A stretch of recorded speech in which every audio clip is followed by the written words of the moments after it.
नमस्कार दोस्तों, कैसे हो आप सब? आशा करती हूँ आप स्वस्थ एवं खुशहाल होंगे। आज हम सुनेंगे कहानी रेत की दीवार, जिसे लिखा है प्रज्ञा जी ने। इससे पहले कि आप कहानी में खो जाएं, आपसे अनुरोध है कि आप चैनल को सब्सक्राइब कर लीजिए ऐसी ही और बेहतरीन कहानियाँ सुनने के लिए। तो चलिए कहानी शुरू करते हैं। देखिए, हमने आपसे पहले ही कहा था, एक अच्छा ड्राइवर साथ में लीजिए, पर आपने ना जाने किसे भेज दिया। लोकल साइट सीइंग के लिए तय 4 घंटे का सफर उसने केवल 2 घंटे में ही पूरा कर दिया। पर आपको सब दिखाया तो सही ना? दिखाया, एक टूरिस्ट पॉइंट और एक मंदिर दिखाने के बाद ही कहने लगा, यहाँ कुछ ज्यादा नहीं है देखने के लिए। आने से पहले नेट पर उपलब्ध सारी जानकारी लेकर आए थे हम। उन जगहों का नाम लेते ही उसने कहा, फलाना जगह देखने लायक नहीं है, दूसरी जगह बंद है, वहां आज मेले लगे होने के कारण जा नहीं सकते।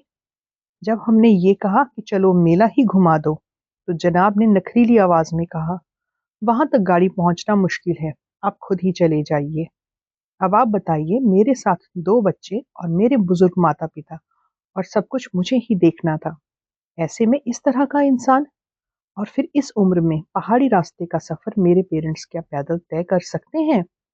सॉरी मैम, उसका स्वभाव जरा टेढ़ा ही है, और लोगों से भी उसकी यही शिकायतें आती हैं।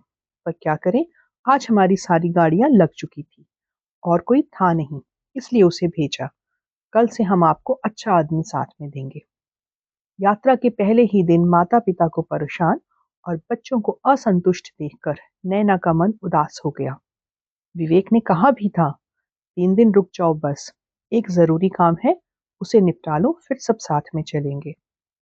पर उस पर तो जुनून सवार था कि अपने खुद के दम पर भी ले जा सकती है वह सबको हिमाचल। अनजान जगह पर लोगों से निभाना तो उसे आता था, पर बदतमीजी बर्दाश्त नहीं होती थी, और बदतमीजी का मुंह तोड़ जवाब भी दे सकती थी।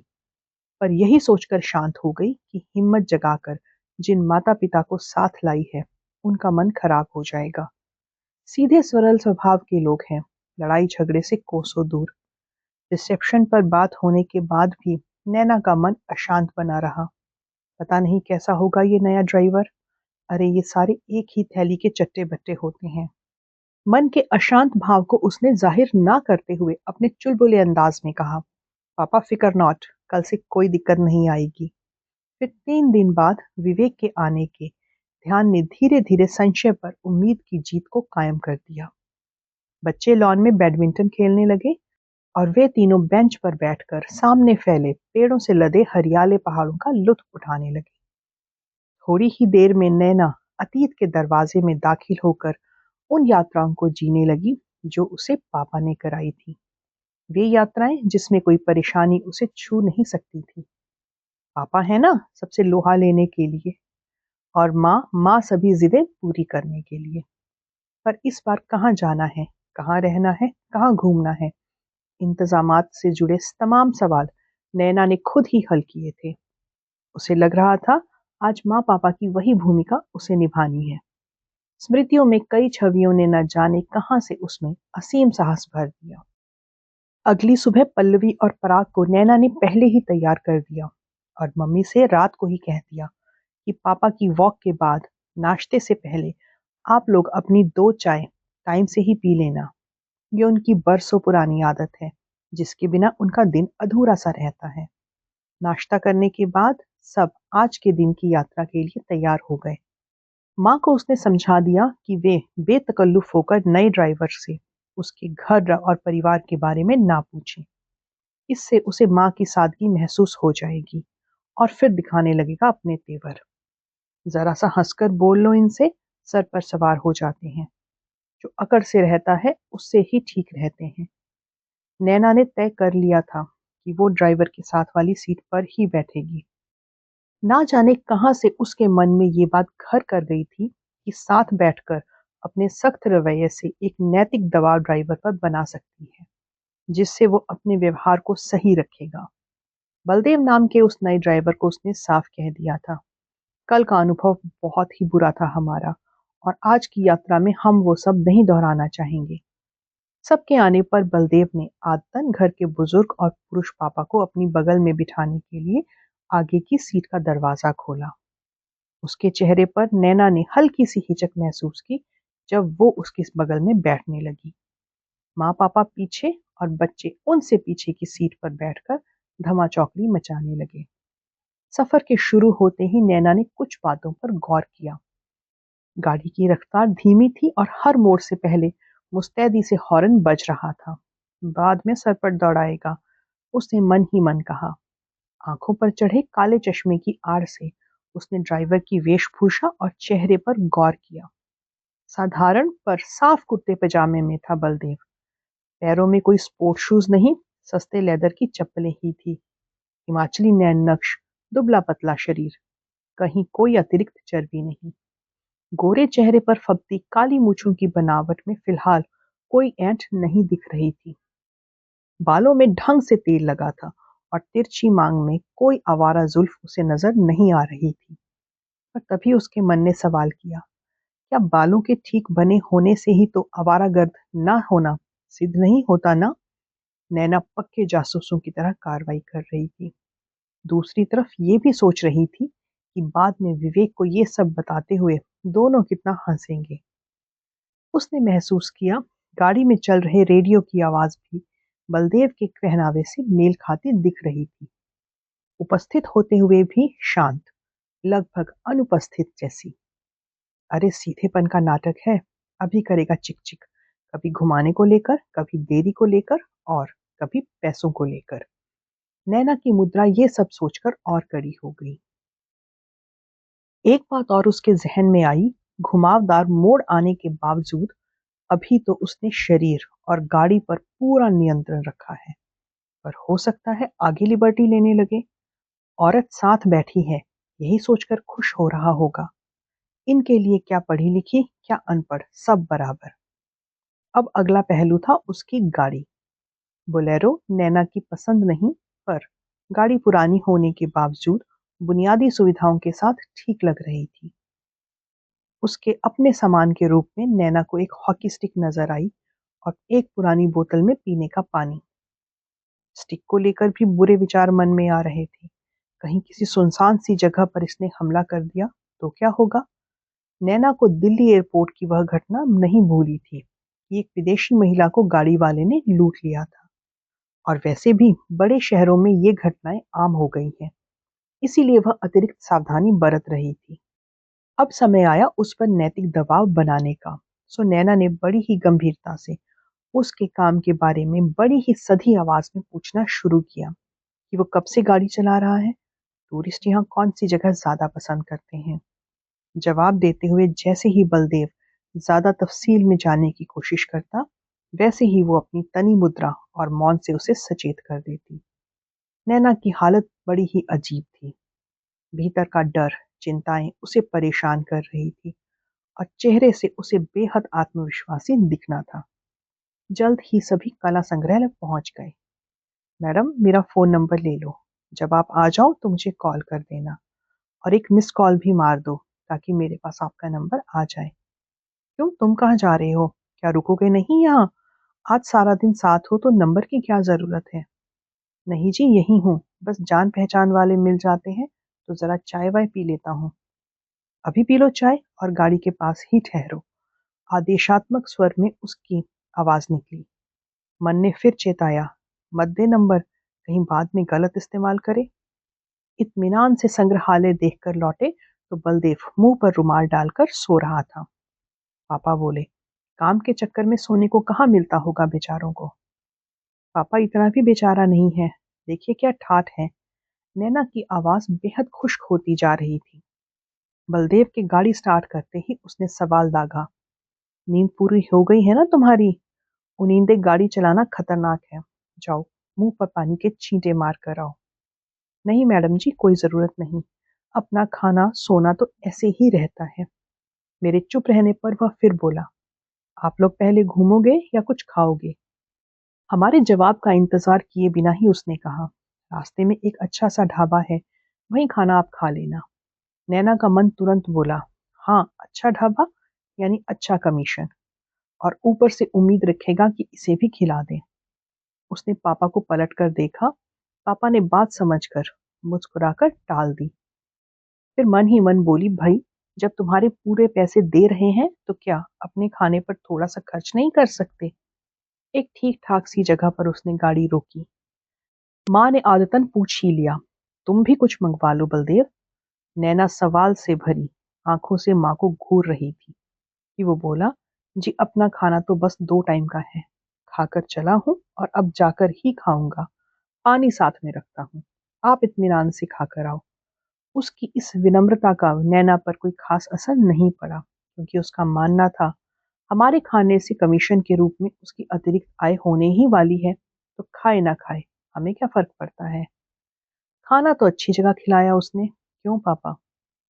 वो तो मैं सख्ती दिखा रही हूँ ना, इसलिए लाइन पर है, वरना आपको पता नहीं क्या कितनी महंगी जगह पर ले जाते हैं ये लोग 2 कौड़ी का खाना खिलाने।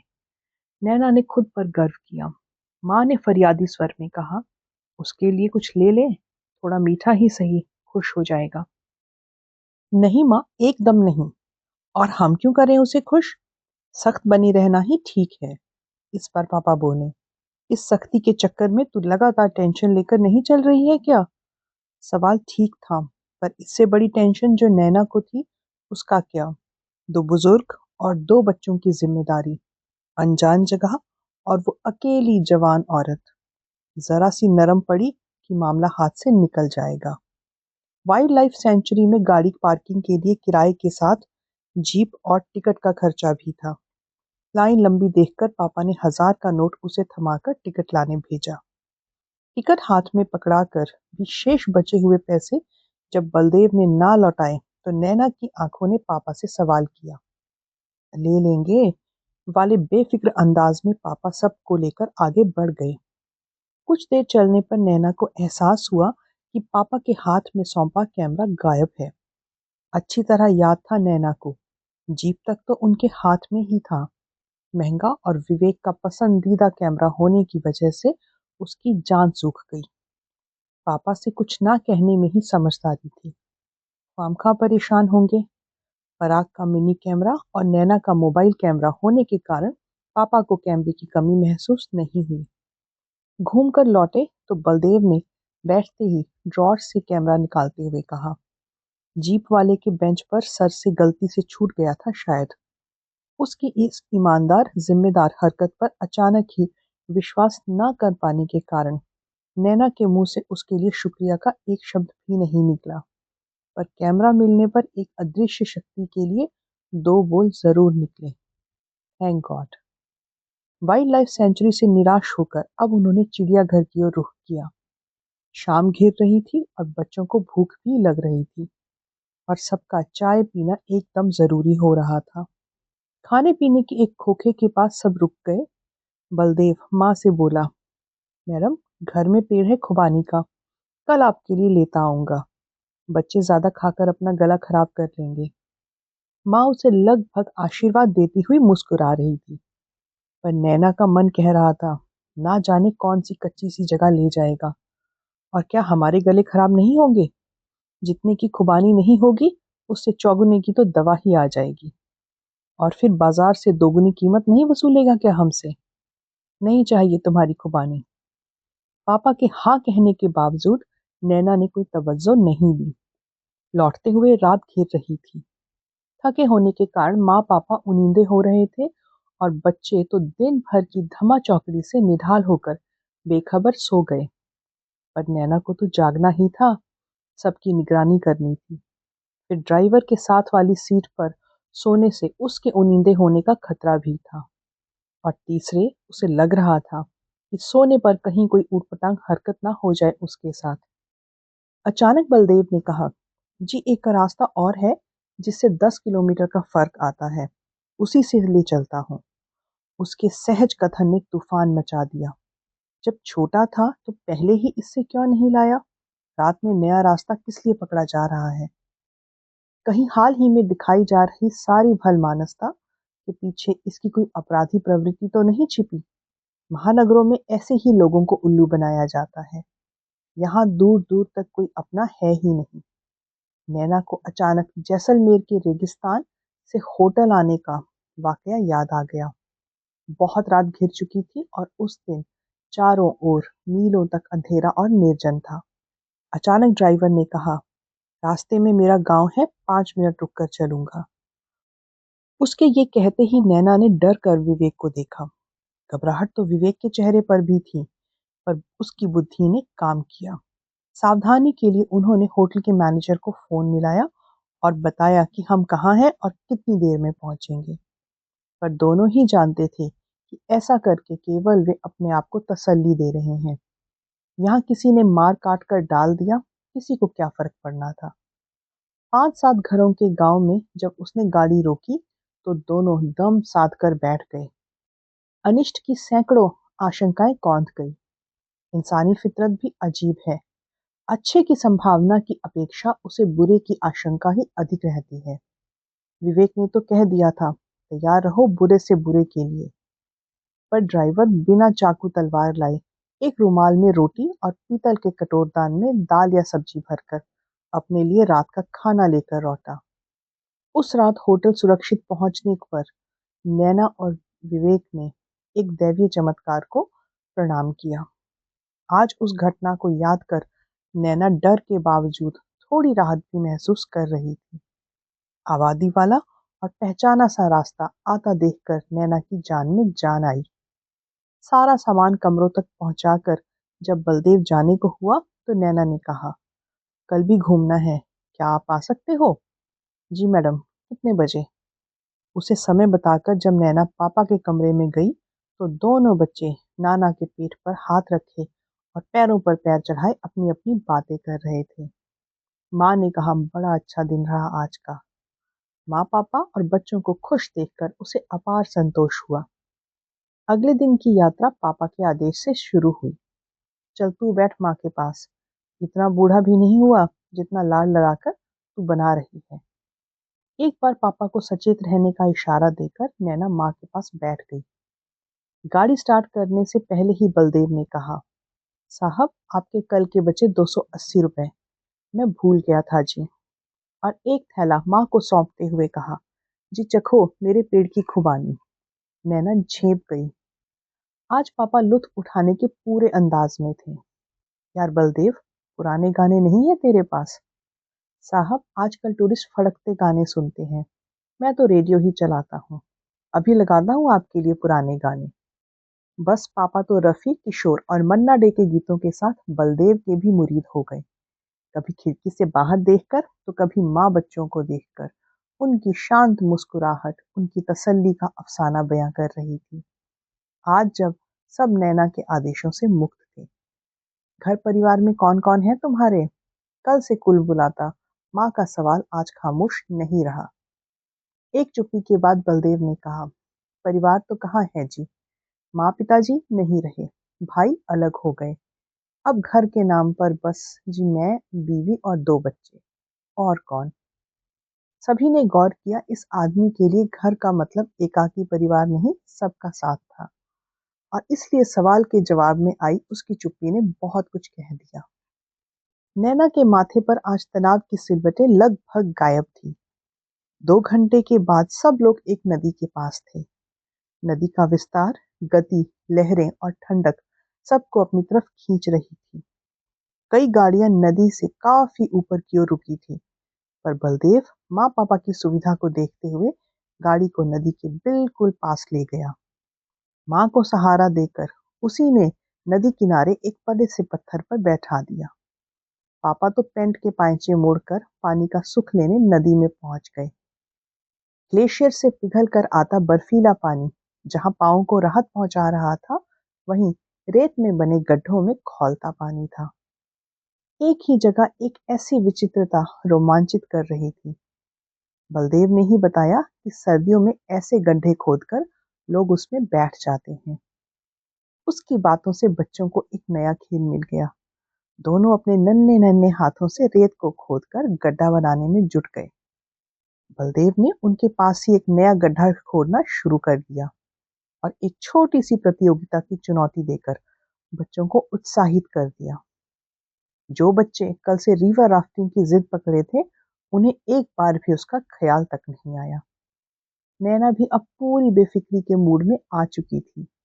उसने महसूस किया कि बलदेव के साथ ने उसके ओढ़े हुए गंभीर व्यवहार की परत को छील उखाड़ कर उसे फिर से अपने माँ पापा का चंचल बच्चा बना दिया है।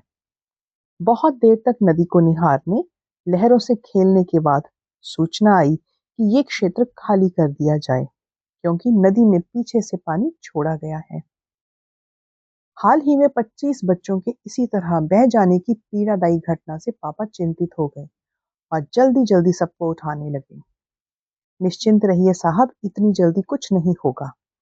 ऐसा कहकर हमें ले चलने से पहले बलदेव ने बच्चों के गड्ढे और अपने गड्ढे के बनी बीच की दीवार को एक खेल बनाकर तोड़ना शुरू किया। देखो, मेरा गड्ढा तुम्हारे गड्ढे से बड़ा है, पर अगर दोनों मिल जाए तो हमारा गड्ढा यहाँ सबसे बड़ा हो जाएगा।